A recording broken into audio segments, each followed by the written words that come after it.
بسم اللہ الرحمن الرحیم۔ حساب کا وقت قریب آ پہنچا ہے، مگر لوگ غفلت میں پڑے منہ پھیر رہے ہیں۔ کفار قرآن کو کبھی شاعرانہ کلام کہتے، کبھی جادو اور کبھی پریشان کن خیالات۔ اللہ نے حضرت محمد صلی اللہ علیہ وآلہ وسلم سے پہلے بھی انسانوں کو ہی نبی بنا کر بھیجا تھا۔ وہ کھانا بھی کھاتے تھے اور ان کو موت بھی آئی۔ یہ کتاب تو اللہ نے تم لوگوں کی طرف بھیجی ہے اور اس میں تمہارا تذکرہ ہے، کیا تم اس بات کو نہیں سمجھتے؟ کافر کہتے ہیں کہ یہ زندگی بس ایک کھیل ہے اور موت کے بعد سب کچھ یوں ہی ختم ہو جانا ہے، اس کا کوئی نتیجہ نہیں نکلے گا اور کسی قسم کا کوئی حساب کتاب نہ ہوگا۔ اللہ نے یہ آسمان اور زمین کھیل تماشے کے لیے نہیں پیدا کیے، بلکہ یہاں تو حق و باطل کی کشمکش جاری ہے، اور ہمیشہ حق ہی غالب ہو کر باطل کا بھیجا نکالتا ہے اور اسے مار ڈالتا ہے۔ اگر آسمان اور زمین میں خدا کے سوا اور معبود ہوتے تو زمین اور آسمان کا نظام درہم برہم ہو جاتا۔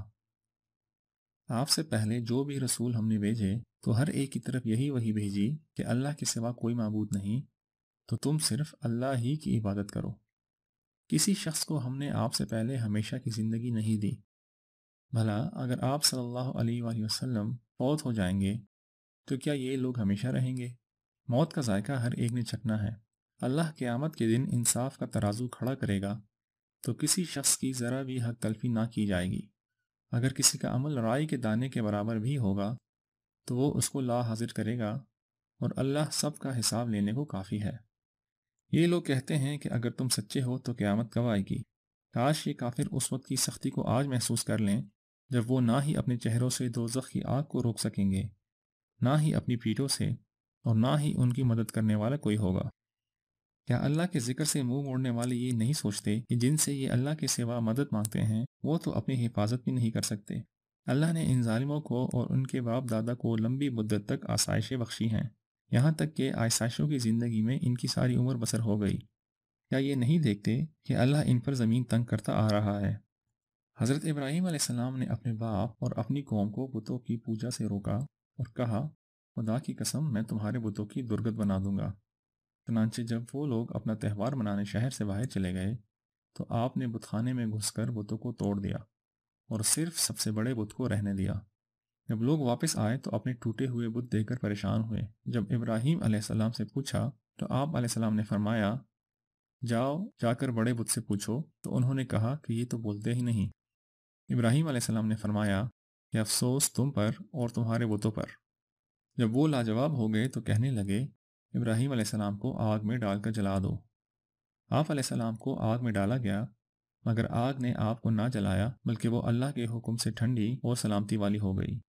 حضرت داؤد اور سلیمان علیہ السلام تخت و سلطنت کے مالک ہونے کے باوجود خدا کے فرمانبردار اور شکر گزار بندے بنے رہے۔ حضرت داؤد علیہ السلام جب اللہ کی تسبیح اور تحلیل پڑھتے تو ان کے ساتھ ساتھ پہاڑ اور پرندے بھی اللہ کی تعریف میں مشغول ہو جاتے۔ سلیمان علیہ السلام کے لیے ہوا اور جنات کو تابع کر دیا گیا تھا۔ ایوب علیہ السلام ایک بڑی آزمائش میں مبتلا ہو گئے، انہوں نے رب سے دعا کی تو ان کی تکلیف دور ہو گئی۔ یونس علیہ السلام نے مچھلی کے پیٹ میں اللہ کو پکارا کہ اے اللہ، تیرے سوا میری مشکلات دور کرنے والا کوئی نہیں، تو اللہ نے ان کی دعا قبول فرمائی، جس کے سبب آپ مچھلی کے پیٹ سے باہر نکالے گئے۔ ایمان والا شخص نیک کام میں جو محنت کرتا ہے اس کی محنت رائے گاہ نہیں جائے گی، وہ دوزخ کی سرسراہٹ بھی نہ سن سکیں گے، فرشتے ان کو جنت میں خوش آمدید کہیں گے۔ اللہ نے محمد صلی اللہ علیہ وآلہ وسلم کو تمام جہانوں کے لیے رحمت بنا کر بھیجا ہے۔ اے لوگو، اپنے رب کے غضب سے ڈرو، قیامت کا زلزلہ بڑی ہولناک چیز ہے۔ جس روز تم اسے دیکھو گے حال یہ ہوگا کہ ہر دودھ پلانے والی اپنے دودھ پیتے بچے سے غافل ہو جائے گی، حاملہ کا حمل گر جائے گا اور لوگ اللہ کے عذاب سے مدہوش ہو رہے ہوں گے۔ حقیقت یہ ہے کہ اللہ کا عذاب بڑا سخت ہوگا۔ جو لوگ حقیقت کا علم رکھے بغیر قیامت کا انکار کر رہے ہیں اور شیطان کے پیروکار بنے ہیں، شیطان ان کو دوست بن کر جہنم تک ضرور پہنچ جائے گا۔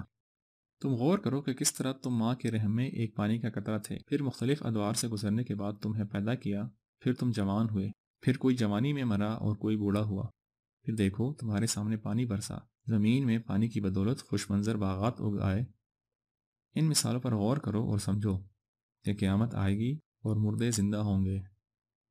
گردن اکڑا کر اللہ کی قدرت کا انکار کرنے والے دنیا اور آخرت میں ضرور رسوا ہوں گے۔ بعض ایسے بھی انسان ہیں جو دین کے کنارے پر رہ کر اللہ کی بندگی کرتے ہیں، اگر فائدہ ملے تو مطمئن ہو گئے اور اگر کوئی آزمائش آئی تو الٹے پھر گئے۔ دنیا اور آخرت کا خسارہ ایسے لوگوں کا مقدر ہے۔ قرآن آ چکا ہے مگر ہدایت وہی پائے گا جسے اللہ پسند کرے گا۔ جسے اللہ ذلیل و خوار کرے اس کو کوئی عزت دینے والا نہیں۔ ان کافروں کے لیے آگ کے لباس کاٹے جا چکے ہیں۔ ان کے سروں پر کھولتا پانی ڈال دیا جائے گا جس سے ان کی کھالیں ہی نہیں پیٹ کے اندر تک کے حصے گل جائیں گے، اور ان کی خبر لینے کے لیے لوہے کے گرز ہوں گے۔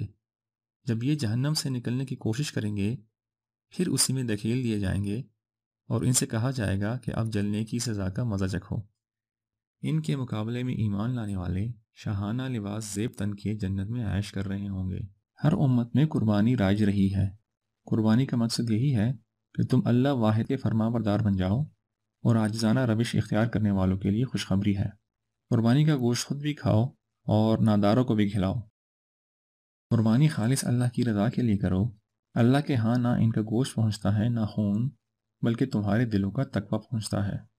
جو اللہ کے دین کی مدد کرتا ہے اللہ اس کی مدد ضرور کرتا ہے۔